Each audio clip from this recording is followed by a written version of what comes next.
Okay. Part of being able to cultivate in our work is radical self-care. And by radical self-care, we mean more than just, it's break time, go to the bathroom, get a drink, check your emails. So let's talk a little bit about what radical self-care is. Radical self-care is taking care of your physical needs, your intellectual needs, your emotional needs, your spiritual needs.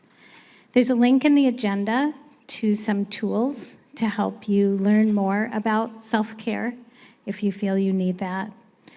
Radical self-care, as I said, is being mindful of all our needs as we go through the course of the next 3 days and the school year ahead. It's also about saying no, and I know we're in a room full of people who struggle with saying no, so myself included. So something to keep in mind as you go through this week and as you go through this year is to pause before you say yes and think about, can I do this and still care for myself? Another piece of radical self-care is talking about and sharing with each other what we're doing to care for ourselves.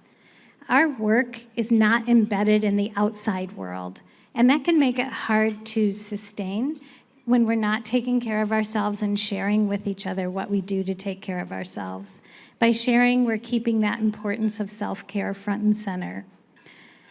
So today, when we say it's break time, stop and think, what do I need right now to take care of myself, beyond running to the bathroom and getting a drink and checking my emails?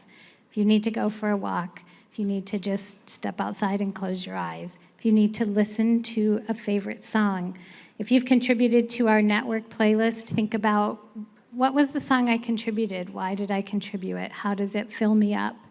If you've listened to any of the songs on Dr. Muhammad's playlists from her book, Unearthing Joy, you can think about those songs. How do they fill you up? Or maybe you want to create a whole new playlist of songs that bring you comfort, peace, and joy that you can use when it's time for a break. So be intentional in the next 3 days about taking care of yourself, your physical needs, your intellectual needs, your emotional and spiritual needs. Keep your heart full, and that's going to help us to be our very best. And as we think about our work that we're going to be doing for the next 3 days, I want you to be thinking about the kids. And take a moment to read the quote. And if I could have someone to read that quote nice and loud, that would be very appreciative at this time. Oh, we can read it together. Let's go ahead and read it together. 1, 2, 3.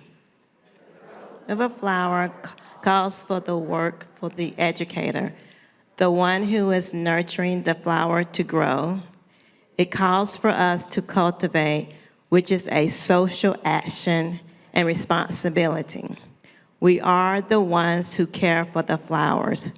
We are the ones who water their genius.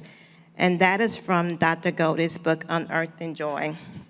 And we pulled this quote out, but because we think about the work that we're doing with, not only with students, but really with the teachers.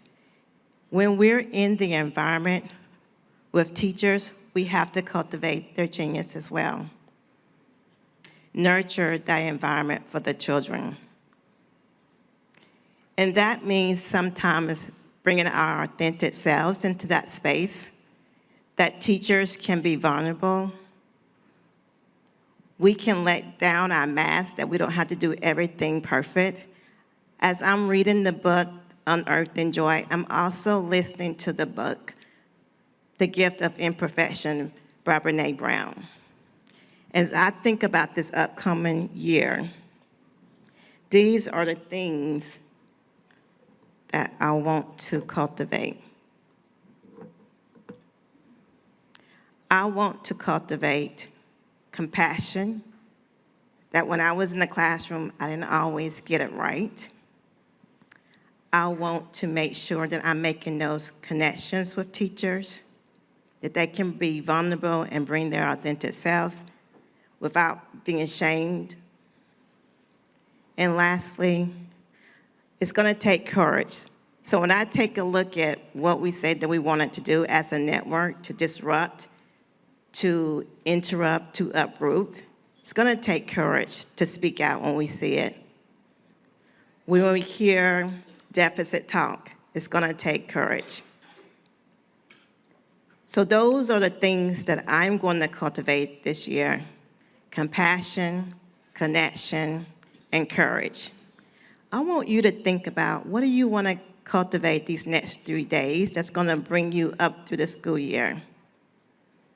Take a moment to just stop and jot.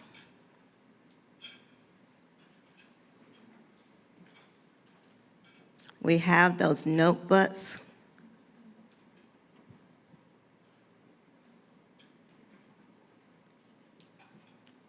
And you don't have to have the answer right now. So during that break, that moment of reflection, when we have those stopping points, I just encourage you to think about, what kind of coach do I want to be this upcoming year? What do I want to cultivate? So when we take care of those flowers, the students, when we take care of teachers, we're taking care of students and nurturing that flower. Thank you. Enjoy the conference.